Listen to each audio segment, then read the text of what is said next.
Welcome back, welcome in to the Touchdown Black and Gold vlog.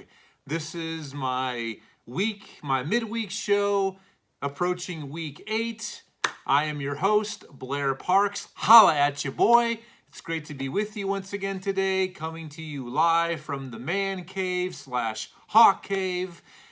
Thank you very much for being here on the Black and Gold vlog, where we celebrate all things college football across the entire landscape, but with a special emphasis on the black and gold squads of the Missouri Tigers and our Iowa Hawkeyes. And I got a great episode lined up for you today. As normal, I'm going to go with you, present to you some updated storylines and headlines, and we've got some big ones. Then I'm going to kind of keep you up to speed on where the Heisman Trophy finalist race currently is, who I like, who my finalists would be as of today if it was announced. Then I will give you my updated team power rankings, followed by my updated conference power rankings. So, great episode for you on tap. Can't wait to get it done. As always, please, I encourage any sort of questions, comments. If you could, let's get the word out there. I'm doing this. It's such a pleasure to be sharing my passion for this great game with you on the weekly. If you could get the word out there, let's gather all black and gold fans from near and far and everywhere in between. Let's get this rallied. Let's get the word out there. So if you could like, share, subscribe, it would be much appreciated. Got a great episode, like I said, on tap for you today. And what a time to be a sports fan. I mean, right now, we're right here mid-season in the depths of college football. Tonight is NBA opening night. The MLB playoffs are currently going on. And as of 2 weeks ago, the NHL, the hockey professionals, are also on the ice. What a great time to be a sports fan. So let's go into my first segment today, and topic is updated storylines and headlines from last week. Want to start off on the recruiting trail. Yes, this has not been the year we've wanted for our Missouri Tigers. It has been a struggle, especially on the defensive side, but things are absolutely looking up in Columbia. One thing that there's a lot of people right now who are down and out on Coach Drink. I love what Coach Drinkowitz is doing. Just give the guy some time. This is officially his second year, but really unofficially, it's his first year on the job with the COVID season last year, with no spring ball or summer camps. It was basically starting from scratch. And right now, there is a lot of chatter and rumor. People are basically saying, he's on the hot seat. Did we make a mistake? That's BS. I mean, that's just stupidity right now. It's his first year, folks. He went 5-5 last year. So if they go 6-6 in a regular season, that's not really a step back. It's not at all. It's right on par. Just give the guy some time. I look at within the SEC East Division, look at what's happened there at Kentucky. You've given Coach Mark Stoops 9 years. His first year on the job, they went 2-10 winless in the SEC, but yet he gets himself a raise because they knew this is what this man is capable of building. Let's just give him some time. So give Coach Drink some time, because he is assembling Avengers Assemble. He is gathering a great recruiting class for the class of 2022. And last night, huge commitment to the Missouri Tigers. The number 1 rated wide receiver in the entire nation, Luther Burton, who initially committed to Oklahoma, but decommitted in August, had a short list down to Alabama, Georgia, and Missouri. He is a local kid. He's just across the river in East St. Louis. He shunned and spurred Alabama and Georgia, and yesterday made it official. He is going to Missouri. So that excellent recruiting class of 2022 adds another huge piece. With the addition of Burton, that is now 7. That's right. 7 ESPN Top 300 commits to Missouri in that class. Give the man some time. There's no need to panic. It's going in the right direction. So hopefully that'll pay some dividends sooner than later. Stand by. Have to wait and see what plays out with our Tigers. Next thing I wanted to share with you, since the first domino has already fallen and they continue to fall, I'm talking about conference realignment and conference expansion. It started when very secretly Greg Sankey was meeting with Oklahoma and Texas, the SEC commissioner. It's announced that Texas and Oklahoma are heading for the SEC. And so then you have two teams leaving the Big 12. So the Big 12 in response has to add a few teams. They end up adding BYU. And from the American Athletic Conference, they add Cincinnati, UCF, and Houston. So then the American Athletic Conference has to respond. So what do they attempt to do? They try to woo some teams from the Mountain West to join them. That is absolutely shot down, goes down in a blaze of glory. But it broke yesterday that the American Athletic actually has received and extended the invites for 6 teams to join their conference. We don't have any details on when this all might go down. It's still in process. But right now, there are 6 teams that are expected to join the American Athletic from Conference USA. Those teams include Florida Atlantic, Charlotte, North Texas, Rice, UTSA, and what a big addition that would be with UTSA in the rankings for the first time in program history. Well done, Roadrunners. And UAB. And UAB has played excellent football during their time at the Division I level. So that is how the American Athletic is going to respond to losing 3 of their teams. They're going to add 6 teams, making a 14-team league. I mean, what a huge conference that is going to become. And I still believe that more expansion and realignment is definitely on the horizon. It's not going to stop here, folks. The dominoes are still falling and dropping. But at some point, other Power 5 leagues are going to have to respond. What will the Big Ten do? What will the Pac-12 do? The ACC, will you add? Will you be poached? We don't know, but I definitely think within the next couple of years, there will definitely be more news from realignment and expansion. So that's where we are with updated conference realignment and expansion. Now, my next set of storylines, headlines, all kind of intertwine. I'm going to start off by saying this: the coaching carousel continues to spin. That's right. Just as a reminder, if you've forgotten, post week 2, after an awful performance at home against Stanford, USC pulled the plug against Clay Helton. So they have a job opening at the end of the season.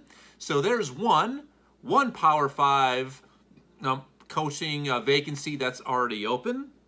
And now, as of this week, we know there will be 2 more. Breaking yesterday out of Pullman, Washington. Washington State is now without their head coach, Nick Rolovich, for the rest of the season due to, in the state of Washington, there is a COVID-19 vaccine mandate that must be upheld by state employees. That deadline came and went, and Coach Rolovich made his decision not to get inoculated, also along with 4 of his assistant coaches. So those 5 coaches, as of yesterday, have been relieved of their duties at Washington State. So another coaching vacancy. So we have another one there in the Pac-12 at Washington State. Now, another one that is very troubling, and I'm going to spend a little bit more time on this one, is if you watched earlier this week during our Week 7 review show, I did mention about the separation, the divorce that's happening at LSU between LSU and Coach Ed Orgeron. I'm going to speak a little bit more on this one now. Following the upset win over Florida in Week 7, it wasn't enough to save his job. For the last few weeks, we've heard rumor upon rumor, assumption and assumption that he's on the hot seat, he won't be returning. So it did come to fruition. So this separation agreement has been agreed upon by both parties. So right there, it tells you it didn't make a difference. This was going to happen. It just came down to when are they going to go public with this information. And there's several reasons why I believe this has happened. Now, I have to remind you folks, this man, this team, this program there at LSU is less than 2 calendar years removed from winning a national title. It'll be 2 years in January.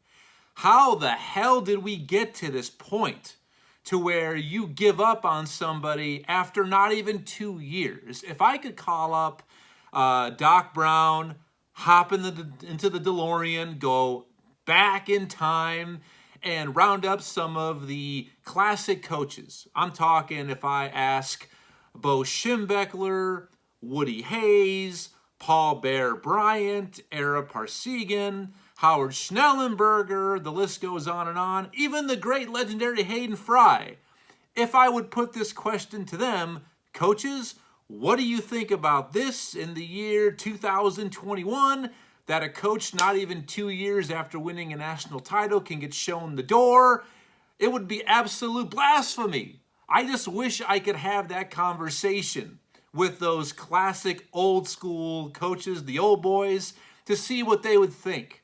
That how we have evolved into this right now. But I ask myself, what really has led to this fallout there at LSU? I think there's 3 reasons, but we're left wondering, what is the main culprit here? Is it their performance on the football field? This team was 5-5 last year. Now they're 4-3. So 9-8 since winning a national title. I mean, that's not bad, especially during a COVID year when they lost 14 starters to the NFL or early graduation or transfer. So is it performance-based? Potentially.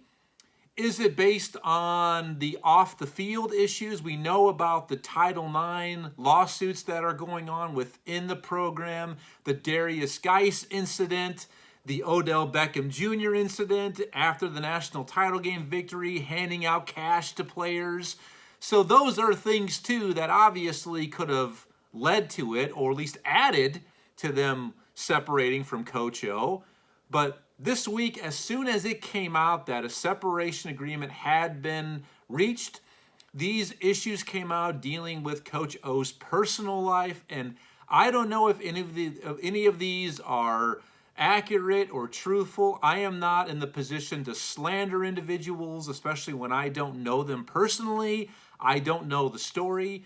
But when you hear several different stories from several different outlets, it's kind of a numbers game. I mean, the more you hear, it's probably more factual, or at least some of it is factual. And definitely Coach O has some maybe personal demons that he potentially is fighting against, but we all have them. None of us are perfect. It's a daily battle for some of us to do the right thing based on the skeletons in our closet, so to speak, or, the little guy on your shoulder.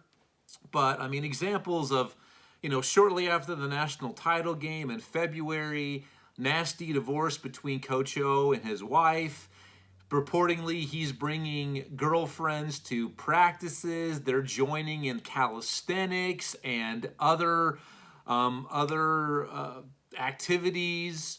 I mean, that just can't happen. And also, there's a pretty juicy story about Coach O meeting up with a upper level of the LSU athletic department, I believe, or maybe just of an upper echelon member at LSU with his wife at a gas station.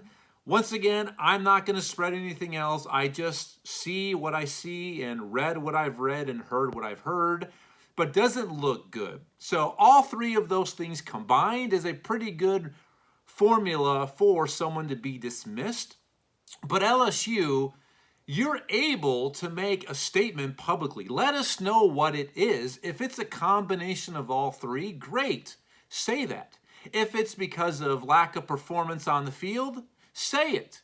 If it's because of the leadership during the off-the-field issues that have happened, even going back to the former regime under Les Miles, which there's a lot of dirt there going on currently at LSU. It makes me wonder what the hell is going on in general.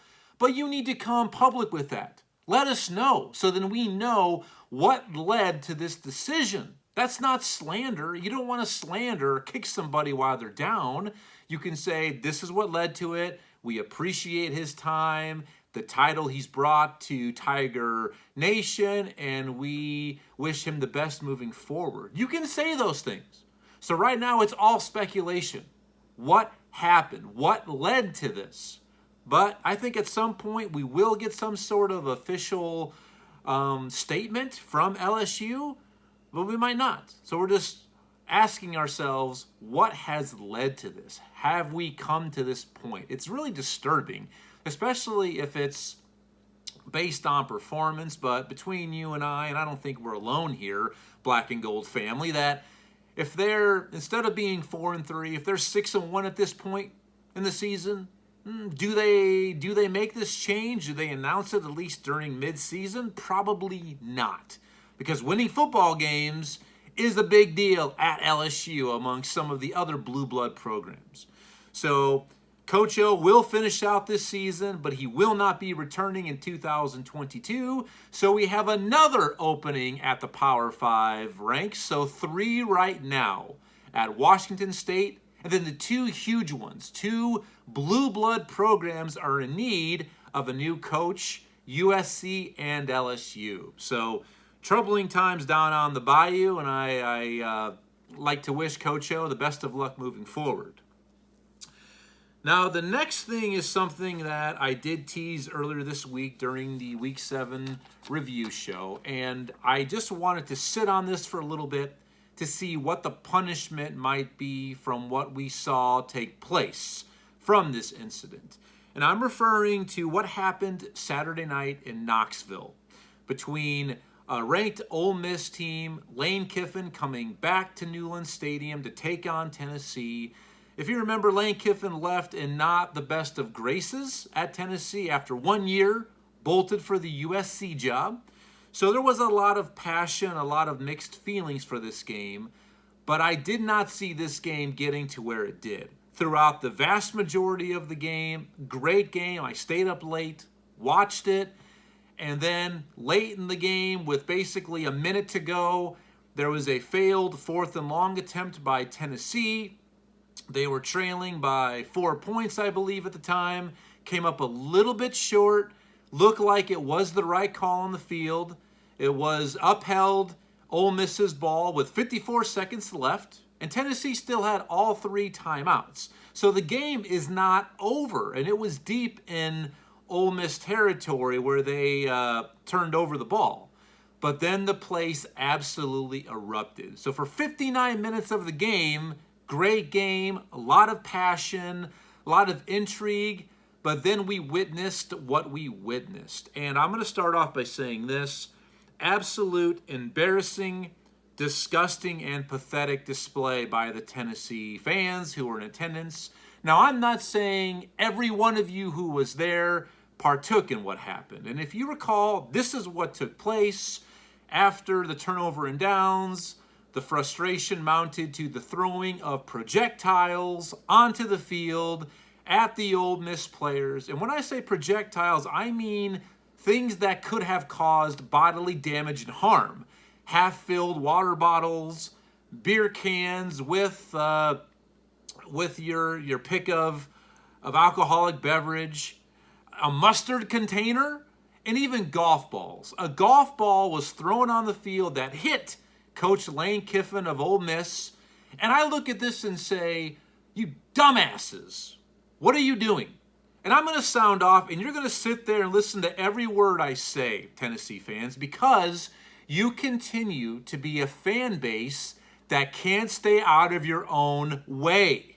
You keep doing these things, and I get the passion, but what happens not passion? It's stupidity. I'm a believer in this, especially with the golf ball. Yeah, maybe I'm not crazy about the antics that Lane Kiffin has done either, but I'm a big believer in any sort of angle, trajectory, and mass. When you throw something like a golf ball, if it hits somebody the right way, it can kill them. Somebody could have been seriously hurt, if not killed, by your actions. And some of you Tennessee fans are saying, whoa, whoa, whoa, it wasn't me, it wasn't me. And I get that. The vast majority of you who were there in attendance didn't partake in that. But when you sit there and say, well, that wasn't me, okay, I buy that. I'm not blaming you. Those of you who did it, you know who you are. You should look at yourselves in the mirror and say, where the hell did I go wrong?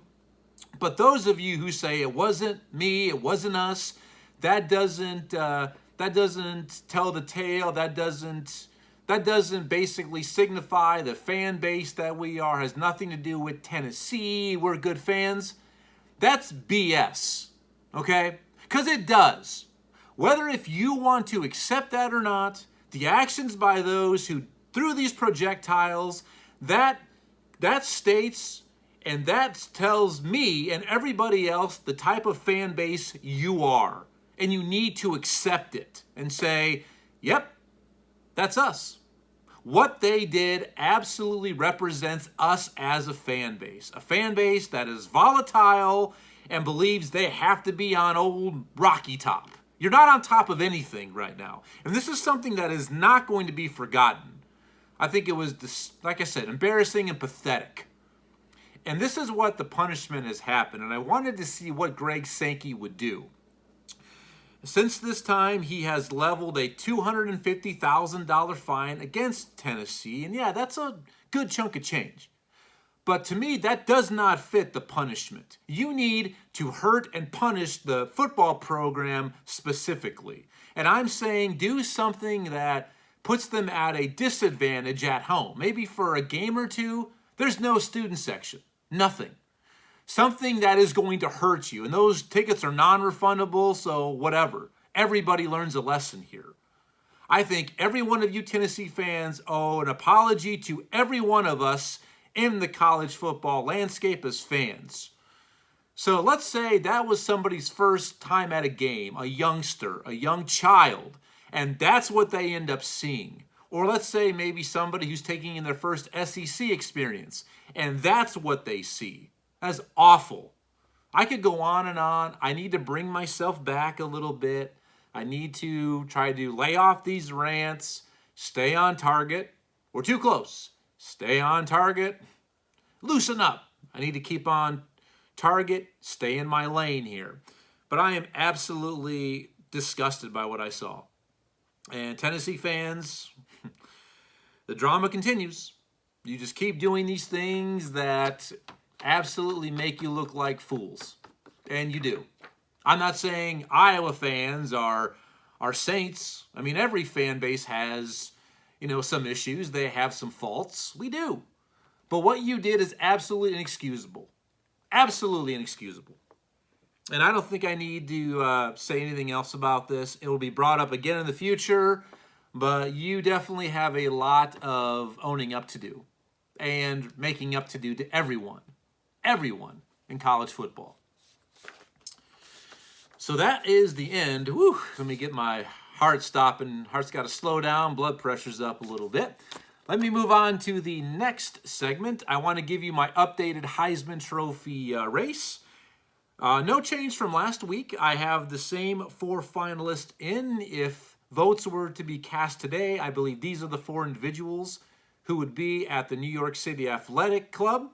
It would be Alabama quarterback Bryce Young, Ole Miss quarterback Matt Corral, who I believe is the leader right now for the Heisman Trophy. I believe he is the leader right now, the main horse. It's still a long race to go, but he has a slight advantage right now, to me anyway, based on his performance and his numbers on the field. Next, Ohio State quarterback C.J. Stroud. And lastly, Michigan State running back Kenneth Walker III.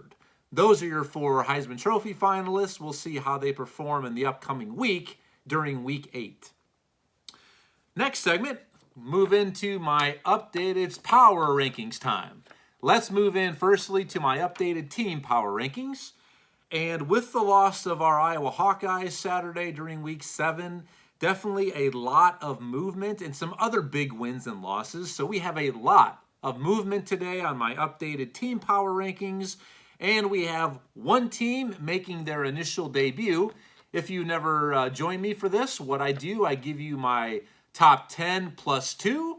So let's see, moving into week 8, where's your favorite team at in my power rankings? Let's start off with number 1, kind of on lockdown for the last few weeks. I've got the Georgia Bulldogs. Nothing changed from last week. Number 2, since Iowa, I had them number 2 during last week's power rankings. I have moving up 2 spots to take the number 2 position is the Cincinnati Bearcats. Shout out to you. All you got to do is keep winning and you're going to be there. And also SMU, keep winning, because that would be a potential big-time standard win against an undefeated SMU team. They meet at the end of the season. So keep winning SMU as well. Get them another signature win potentially. Number 3, no movement from last week. They look much better on the field. I think this is the team we expected from a Lincoln Riley offense. I've got Oklahoma, number 3. Number 4, moving up 2 spots from last week. What a recovery, what an answer by Alabama. I have them my number 4 spot. And we've seen this in the past, folks. I mean, that was an awful loss at Texas A&M as an 18.5-point favorite. But this is the worst thing that could ever happen for the SEC, because we've seen it. When Alabama takes a loss, they regroup, they recalibrate, and they get pissed off. And then they beat down everybody from here out. So that could have been the worst thing that could have happened for the SEC. So Bama up 2 spots, number 4. Number 5, I've got up 3 spots. I think they're starting to bring it together. I've got the Ohio State Buckeyes. I think they are right there, top 5 team. Their defense looks a little bit better, so I got them up 3 spots. Number 6, dropping 1 spot. During the bye, I have Penn State. Penn State down 1 spot, number 6. Number 7, undefeated, up 3 spots from last week. Big time win. Actually, 2 back-to-back road wins in conference. First at Wisconsin, then before that at Nebraska. I've got Michigan, number 7, up 3 spots.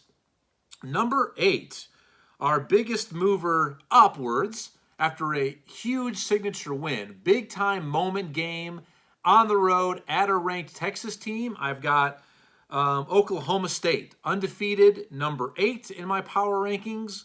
Big win. I mean, that shows that they could be a contender in the Big 12. Number 9, and this is where it got a little difficult for me. I had to really ponder between 9 and 12, but I have down 7 spots Iowa at number 9, and here's why. Number 10, I have Oregon. Now, both of those 2 teams have a 1 loss. Not great losses at all. Iowa at home versus Purdue. Oregon, at Stanford. So definitely not great losses, both against unranked teams. But I just think Iowa is a better team from the eye test of what I've seen compared to Oregon. So I've got Iowa down 7 spots, number 9. Oregon down 3 spots to number 10. And what else do I have here? I've got, number 11, I have Michigan State. I know they're undefeated, no movement from last week. I know they're there, they're undefeated, but I still believe this team has a lot to prove. I'm just doing something really quick here. Okay, so I have Michigan State at number 11. I had to answer something really quick. So number 11, Michigan State. I'm still not completely sold on this team. Hopefully they can impress me more with the few weeks coming ahead, what a race it's going to be in the Big Ten East. Those 4 teams square off. It's going to start very soon, that round-robin tournament between those those highly ranked 4 teams in the Big Ten East. And number 12, making their initial debut, I have the Wake Forest Demon Deacons, ranked number 16 in the AP, but I believe this team is deserving of a little bit of credit. The ACC still does matter as a race, but then again, I've got to have them there. I just believe this team is better than we think. So that's my updated team power rankings for this week. Let me know what you think. Comment, questions. Let me know if you agree, disagree. Is somebody too high? Somebody too low? Should somebody be on the list or off the list? Let me know. All right, let me just do this really quick here. I need to fix one thing. All right, so next. Now, my last segment of the week, I always like to have fun with this. If you've watched, when I unveil my updated conference power rankings, I like to have a fun theme. It could revolve around music, movies. Last week, it was classic board games. This week, recently, I was flipping through the channels, and AMC, like they do at least 2-3 times a year, they have Rocky Fest. And whenever the Rocky movies are on, whether you are a fan, opponent, or proponent of Sly Stallone, yes, maybe one of the worst actors of all time, but the dude can write. And when the Rocky movies are on, it's kind of like when Scarface is on. I think Scarface is one of the worst movies of all time. Definitely a movie that could have ruined Al Pacino's career, but because he was Al Pacino, it didn't with his awful Cuban accent. But when the Rocky movies are on, I've got to watch them. That's just the way it is. So I'm going to unveil my power rankings this week revolving around the Rocky movies. So before I let you know what conference is this movie or that movie, I'm going to unveil my 5 right now first and then let you know what movie they are. Number 1, and I've been saying this for weeks, it was coming. The Big Ten now has 6 teams ranked in the AP poll. Purdue joined them after the upset of Iowa, and 5 of those 6 teams are ranked in the top 11. So I have the Big Ten. That's right, the Big Ten is the number 1 conference. During this week, they have caught and leapfrogged the SEC. And also, SEC, I'm docking you some points from what I saw in Knoxville and what's going on down there in Baton Rouge. So the Big Ten, at least for this week, is number 1. Number 2, moving 1 spot back from last week, is the SEC. You're still right there. You're going to have every opportunity to take back the lead from the Big Ten. But right now, the Big Ten is slightly ahead of you. Third, I have the Big 12. They've been kind of camped out in the 3rd spot for a while now. Fourth, I have the Pac-12. And for several weeks now, number 5 in the rear of the race is the ACC. Now, even though the ACC race is very intriguing, so is the Big 12 race. I mean, these are conferences that provide high drama, and there's never a dull moment with what's going on within the conferences.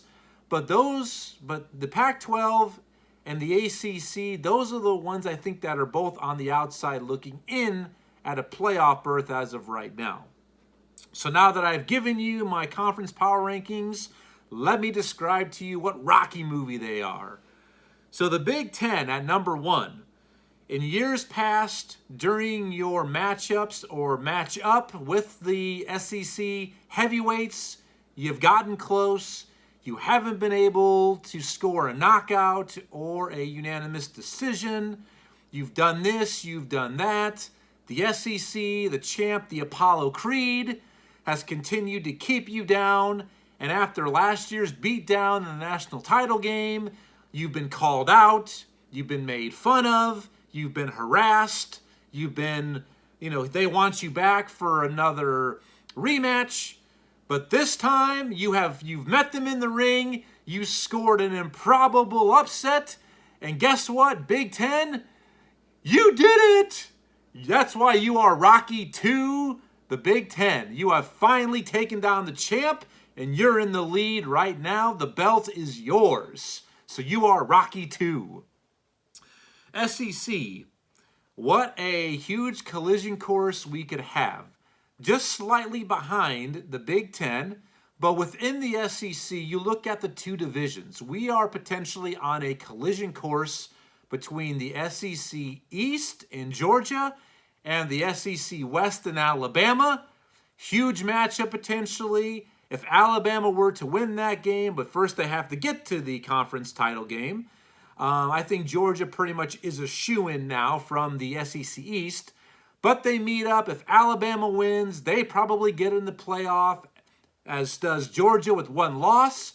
So we have a huge matchup between the East, Alabama, and West, Georgia. You have Rocky versus Ivan Drago. You are Rocky 4. And Alabama, Georgia, you must break each other. You are Rocky 4. What a matchup between East and West. Third, the Big 12.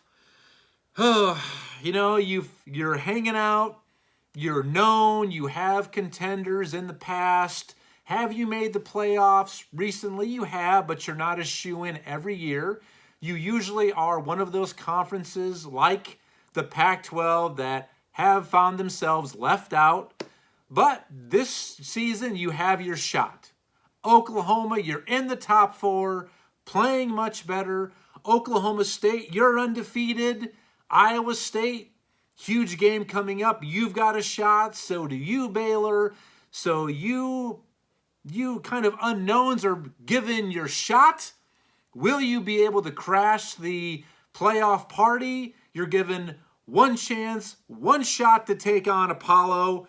You're going to go toe-to-toe, but can you break through? So you are Rocky 1, which is not my favorite Rocky movie personally, but props, shout out, it is the only sports-themed movie to ever win Best Picture.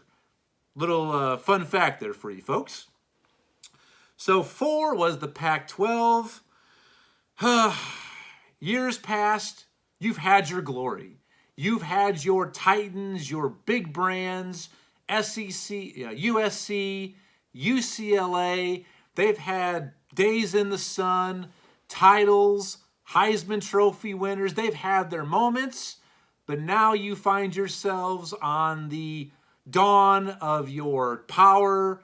You're looking for new blood to represent you, the Oregons of the world, the Arizona States, the Utahs. So USC, UCLA, you're right now mentoring these teams because you want a place at the table. You want to crash the playoff party. You want a shot at the big prizes, but you are relegated to a trainer, a mentor. So Oregon, Utah, Arizona State, they are your Tommy Machine Gun. You are Rocky 5, Pac-12. And 5th, and finally, the ACC. Recently, you've enjoyed great success. You were the champions of your conference coming into it, and I'm talking about specifically Clemson. You were the champions, undisputed. You had several title defense matches, and you answered the bell and came victorious time and time again. Got to the playoff, winning ACC titles. You were Rocky on top. But now this season, Clemson and the ACC, you've lost your edge. You have others out there who are trying to take over as the ACC leader. Clemson, you've gotten soft. You've lost your edge. You have teams like Wake Forest, NC State, BC, and Pittsburgh who are coming. They are the number 1 contenders for the conference championship and conference title. They've knocked off every other contender. These teams, they live alone. They train alone. They'll win the title alone. So, ACC, you are Wake Forest. You teams looking to upset and shock and dethrone Clemson. Also, NC State, BC, Pitt. You are the Clubber Langs of the world. ACC, you are Rocky 3, which is my favorite Rocky movie, if you must know. Woo! That was fun. So, if you have any ideas, I'm always up for potentials. If you have any recommendations for what you like my next theme to be for the conference power rankings, share with me. Let me know what you'd maybe like me to use at some point. I definitely will take it under advisement. Any questions, comments, or concerns that you share with me, I will definitely share on air. That wraps up today's episode, my Week 8 midweek show. Join me tomorrow, probably late morning, early afternoon. You could expect the Week 8 preview show to be up on my channel. In the meantime, please, thank you very much for your time, your attention, your consideration, your support. It's much thanked, much appreciated. I love all of you. If you could, let's get this out there. Comment, share, like, subscribe, and enjoy the rest of your day. Best of luck to you, and I will see you all tomorrow on the next episode and edition of the Touchdown Black and Gold Vlog. I'll talk with you then. Bye.